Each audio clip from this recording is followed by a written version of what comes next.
Welcome to the Slop Farm. Enjoy the video. In this video, I will explain how to make white carrot pickle. First, ensure you have all your ingredients ready for this simple recipe. You'll need about 1 kilogram of crisp white carrots, 2 cups of distilled white vinegar, and 1 cup of water. Don't forget 2 tablespoons of pickling salt, 1 tablespoon of sugar, and a teaspoon each of mustard and dill seeds. These measurements are key for the perfect flavor balance. Next, let's prepare the carrots in jars.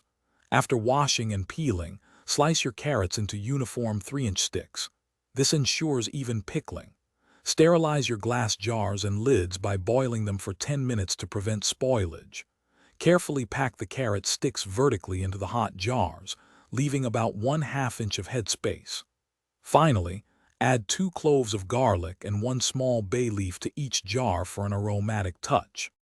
Now for the brine, which is the heart of our pickle. In a saucepan, combine the 2 cups of vinegar, 1 cup of water, 2 tablespoons of pickling salt, and 1 tablespoon of sugar. Bring this mixture to a rolling boil, stirring constantly until the salt and sugar are fully dissolved. Once boiling, stir in your mustard and dill seeds.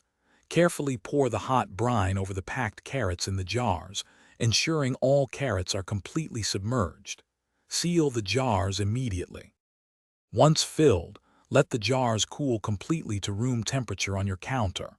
After cooling, transfer them to the refrigerator. For the best flavor, allow the pickles to cure for at least 7 days in the fridge before opening. This waiting period allows the flavors to meld beautifully. You can store these delicious white carrot pickles in the refrigerator for up to 3 months.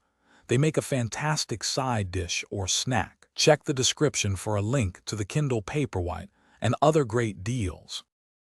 Thanks for watching. Consider subscribing if we helped you today.